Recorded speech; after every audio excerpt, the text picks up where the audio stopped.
I'm Jake. I'm Tom. And we are VIMTV, Velocities in Music, the best kept secret in music reviews. Ladies and gentlemen, this is Album Review 600. Woo! And a couple of weeks ago, or about 5 days ago, we asked, Tom actually asked on our Facebook post, he asked, what albums do you want to see us, a throwback album, do we want to do for album 600? Because we always it's got to be special. We always do kind of a legendary album for 600. I think there was only like one in there that we didn't do, but we still like that album. Phil Selway, right? Right. So we decided, after analyzing all of your responses, to go with Peter Gabriel So. Now, I know a lot of you want the Beatles and other albums like that, and I promise you, at some point in time, we will do the Beatles and a lot of the other albums that you mentioned. We really like to go see. It's really hard for us because when we review an artist like the Beatles or Led Zeppelin or something like that, it's hard not to evaluate the entire discography at once. True. Whereas, an album like Peter Gabriel So, we can really hit on specifics on that album, and so that's what we wanted to do here in Album Review 600. Peter Gabriel So. Tom, you like this album? Yeah. Want to talk about it a little? Sure. Okay. All right. This album is huge to me. Peter Gabriel is one of my musical heroes. I just think he's done so much in the musical world that you just can't ignore it. And do you think that he's the sexiest bald man alive now?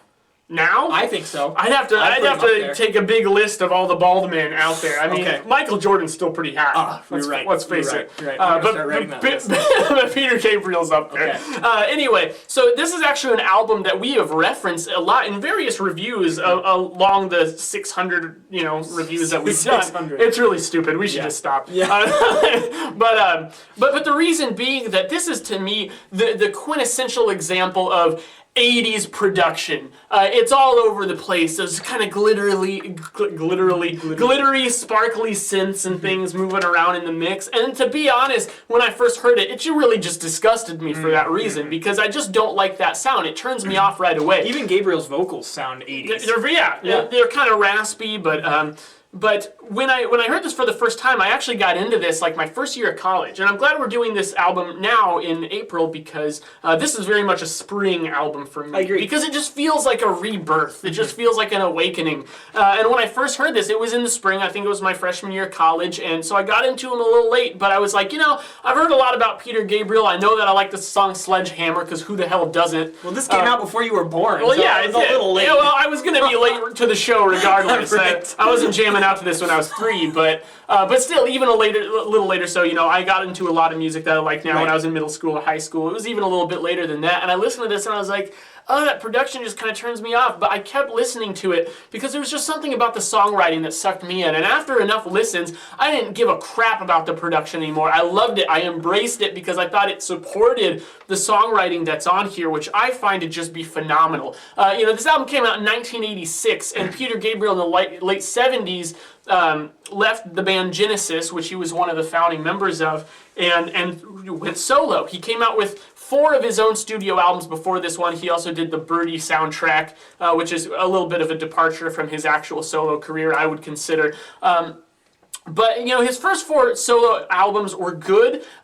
This, to me, is the highlight. I also love Peter Gabriel 3. 1, 2, and 4, I would consider had some highlights, but weren't as good throughout. But then So came out, and it's funny because some people were actually kind of pissed about the sound here, because they jokingly said that So stood for sellout.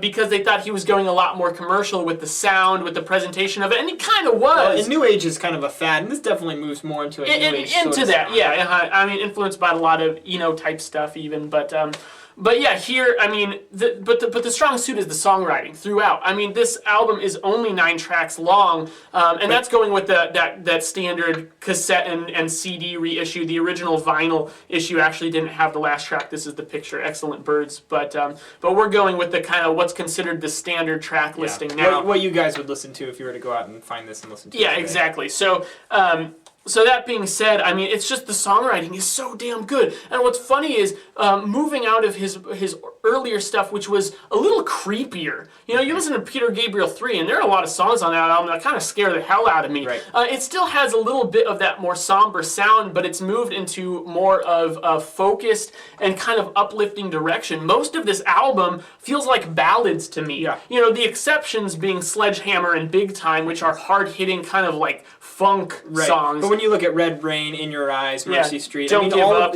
all of those tracks are more ballad-esque. Yeah. And really, one thing that I love about this album, and by the way, Tom forced me to listen to this when he was going through his only going to listen to So. And by the way, the year after that was Captain Beefheart's Trout Mask replica. Yeah, that was a good time. But Tom forced this album upon me, and I was actually biking to work every day, and just I would listen to this in the rain, and it was like the perfect springtime album. It really is. And I think that songs like Red Rain help that, where you have really just iconic 80s sound, but it's so good. You have these huge drums, these really just moving pianos that sound a little cheap at times, but are still at the same time, they're very powerful. And then Peter Gabriel's vocal performance all over this album is just fantastic. Yeah. The thing that sticks out to me as the most identifiable feature that I love about So is just the instrumental performances.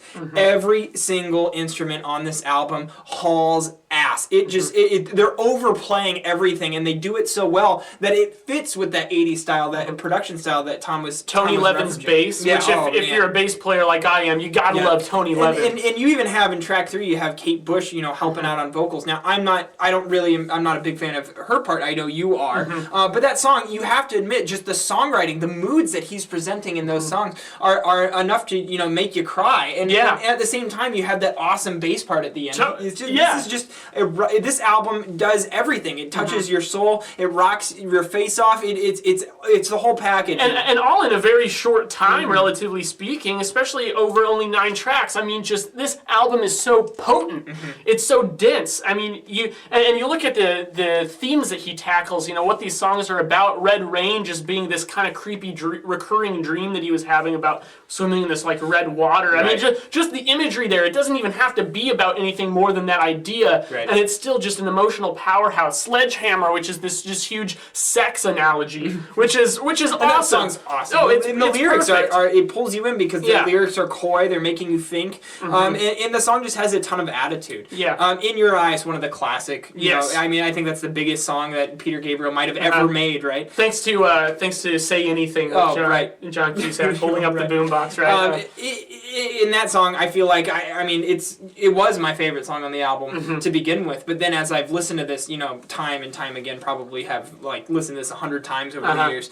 I feel like Red Rain and Mercy Street are probably my favorite songs on this album. Mercy Street is one of those songs that, for me, every time I listen to it, I have to hold back tears. It is just so moving. I'm sitting there at work, and I'm listening to it, and I'm like, don't start crying while you're working.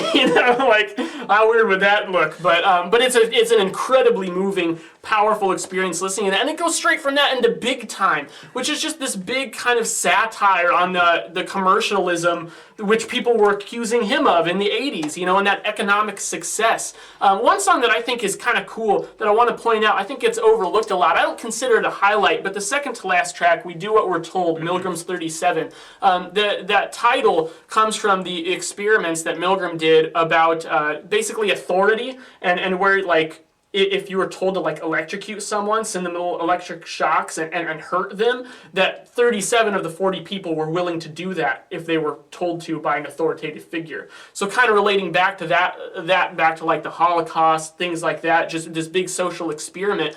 And it's cool because there's not even much vocals in that, but just the small amount of vocals and lyrics that do come in at the end, mixed with just the mood that it evokes, which is a lot more similar to something you'd hear him do on Peter Gabriel 3, and just the title itself, all that combined actually makes for a pretty powerful short song on this album. And I know that the closer wasn't the original closer, not even on the original album, but this is the picture I actually like as a closer too. I feel like it does a pretty good job. Now, didn't you say that In Your Eyes was actually Peter Gabriel's wish for the closer? It was, and when it was remastered and re-released in, I believe, 2003, he actually moved it back to the end, which I think In Your Eyes would have made a great closer. But yeah, just because of the restrictions on how vinyl could be set up with the two sides, it wasn't going to work that way, so he moved it to the beginning of side 2.